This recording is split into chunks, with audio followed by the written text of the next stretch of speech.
लोगों को सड़क एकांकी के बारे में संक्षेप में बताएंगे। कितना शोर, कितना हंगामा, कितनी जगमगाहट है सड़क पर। अवरुद्ध गति से एक न टूटने वाला सिलसिला चला जा रहा है। जिंदगी भी ऐसी तेजी से भागती है। सुना है सृष्टि के ग्रह नक्षत्र सभी समय से आगे निकल जाने के लिए भागते हैं। सभी गतिमान हैं, मोटर, बस, तांगे, सभी। सवारियां उतरती हैं, चढ़ती हैं। यह भी एक दुनिया है। देखने में रुकती जान पड़ती हैं, पर उसका प्रवाह क्या रुकता है? पैदा होते और मरते करोड़ों इंसानों पर अंकुश है किसी का? रिक्शा, तांगा, घोड़ों की टापें और साइकिल की सरसराहट। दिन उगते ही मचने वाला यह शोर। हो सकता है सूरज के घोड़ों की टापें से जो गूंज पैदा होती है वही गूंज हो। फेफड़ों को फुलाता, दम तोड़ता रिक्शा वाला श्रम से सिर झुकाए चला जा रहा है और याद दिला जाता है कि समूची इंसानियत का सर झुका हुआ है। क्या इस कराहती हुई मानवता की जलती आंखों से गिरी बूंद सड़क की छाती में तूफान पैदा नहीं करती? ट्रैक्टर, लोरियां, टैंक, मोटर और घोड़े की नालों की चोट सड़क के दिल में गूंज उठती है। पर इन आंसुओं और पसीने की बूंदों की मूक वेदना यह कैसे सह लेती है? स्त्री और सड़क। स्त्री का सड़क से क्या संबंध? और सड़क का पूरा पूरा संबंध है। इसलिए कि जिस तरह सड़क सारे आघात, प्रत्याघात, व्यथा और वेदना मौक मुँह सह लेती है, इसी कारण इस एकांकी में सड़क से अपना नाता जोड़ती सड़क और अपने में अत्यधिक समानता और सामीप्य अनुभूत करती एक स्त्री को सड़क बहुत पसंद है। अभिसारिका को चांद जितना प्रिय है, उतना ही उसे सड़क पसंद है। वह घंटों इस सड़क को देखा करती है। अपने दिल में उठती संवेदना का सामंजस्य वह सड़क में पाती है, इसीलिए सड़क उसे आत्मीय प्रतीत होती है। संयोग से एक दिन उसके पति ने बाबा तुलसीदास की उस बहुचर्चित चौपाई को भौंडे रूप से उद्धृत करते हुए नारी और सड़क दोनों को हेय बताया यथा सड़क गवार शूद्र पशु नारी ये सब ताड़न के अधिकारी। और कहा था स्त्री की तरह सड़क भी पीटने पर ही ठीक रहती है। टैंक, ट्रक, लॉरी, मोटर, गाड़ी, यहाँ तक कि इंसान सब उसे अपने पैरों से पीटते रहते हैं। और उस दिन उसने पति के इस कथन को मजाक मात्र लिया था।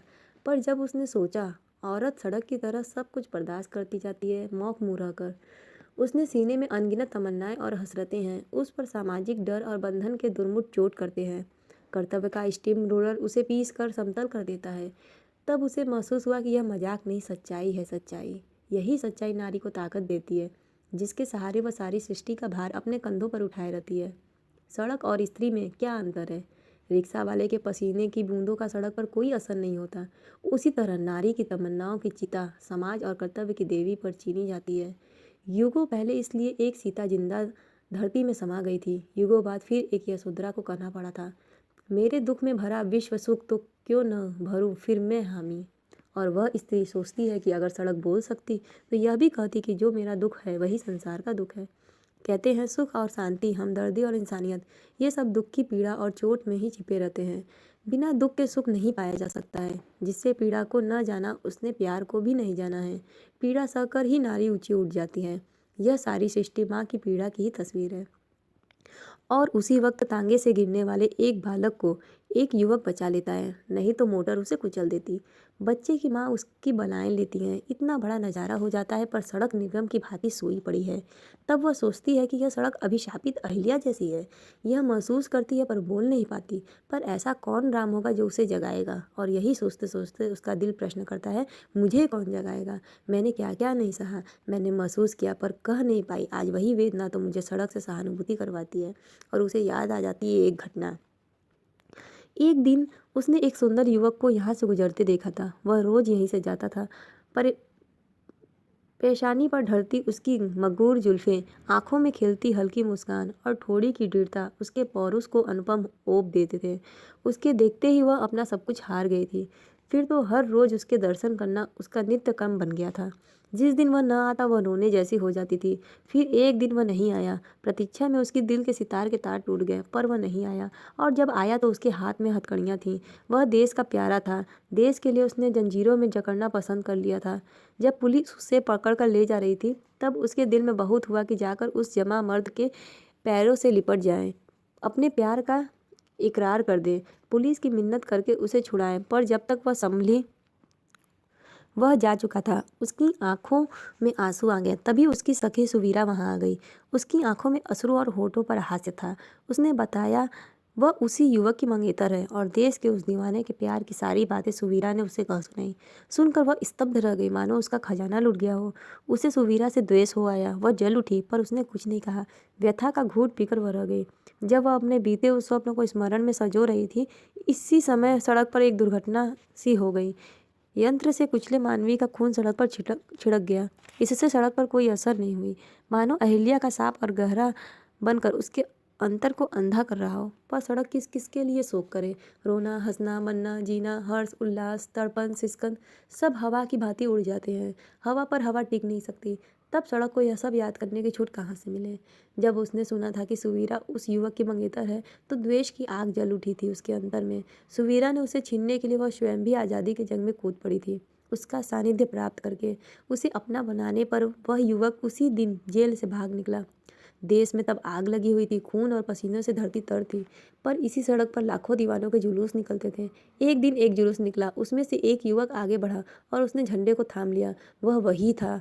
वह उस पर निछावर हो गई।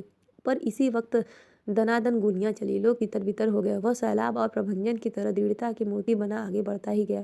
तब उस प्रेमिका के दिल में हुआ था कि वह दौड़कर अपने उस प्रियतम को थाम ले, उसे बचा ले।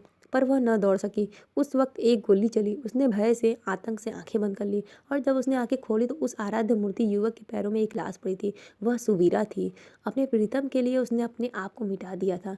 तब उस पर जो बीती थी वह वाणी के सामर्थ्य के बाहर की बात है, अवर्ण, अकथ्य। सुवीरा अपने आराध्य में समा गई। प्रेम का दंभ भरते हुए भी वह उसके लिए कुछ भी नहीं कर पाई। सड़क अपनी वाणी खो चुकी है, इसलिए मौन है और वह लाज के मारे मूक बन गई है। कितने ही ऐसे बलिदानों को सड़क ने देखा है, पर वह अपना दर्द व्यक्त नहीं कर सकी। वह स्त्री भी व्यथा को अपने दिल में ही समाकर प्रीतम से अपना प्यार जता न सकी। आज खिड़की में बैठकर वह बीती हुई बातों को सोच रही है तो उसके मन सड़क से पूछ बैठता है, अपने प्रेमी के लिए मर मिटने वाली सुवीरा को तुमने देखा है? सुना है तुम्हारे पड़ाव की आखिरी मंजिल के उस पार भी कोई दुनिया है। क्या सुवीरा वहाँ है? आज भी वह ऐसी ही भोली भाली है। किंतु ऐसा सोचते हुए वह अपने दिल को थाम लेती है, क्योंकि अब वह पत्नी बन गई है, माँ भी बन गई है। बड़ा उत्तरदायित्व आ पड़ा है उस पर। अब उसे इस तरह बहक जाने का कोई अधिकार नहीं है, ऐसा उसने निश्चय किया है। अब उसकी ज़िंदगी का मोड़ बदल गया है। पर मोड़ की बात याद आते ही उसे सड़क याद आ जाती है। जिस तरह सड़क के अनेक मोड़ है, उसी तरह स्त्री के भी नानाविध मोड़ हैं।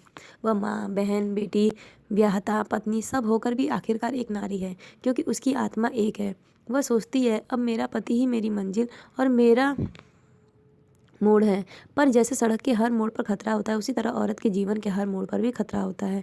मासूम बच्ची के रूप में औरत जिंदगी की राह पर चलती हुई जब पहले मोड़ पर आती है तो जवानी अंगड़ाई लेने लगती है। दूसरा मोड़ उसकी छाती में तूफान पैदा करता है और एक मोड़ होता है जो तूफान को लोरियों में बदल देता है। इस तरह सड़क से अपनी तुलना करते हुए उस स्त्री ने अपने सारे जीवन को कुरेद डाला। तब वह फिर सड़क से कहती है कि तुम एक बार जिसकी होती हो सदा के लिए उसी की रहती हो, पर मैं जिसने मुझे अपनाया है उसकी हो न सकी। उसकी पत्नी और उसके बच्चों की माँ होने पर भी कैसी विश्वासघातनी हूँ मैं। और ऐसा सोचते हुए वह हर रोज़ खिड़की पर आ बैठती है, बीते अतीत को सोचा करती है, सड़क पर गुजरे अपने आराध्य को पल भर के लिए भी सुमर लेती है। पर एक दिन वह स्मरण से साक्षात हो गया। एक नवयुवक स्त्री को लेकर उस सड़क पर आ रहा था। उसने उसे देखा और पहचाना। उस युवती ने उसने अभी अभी शादी की थी।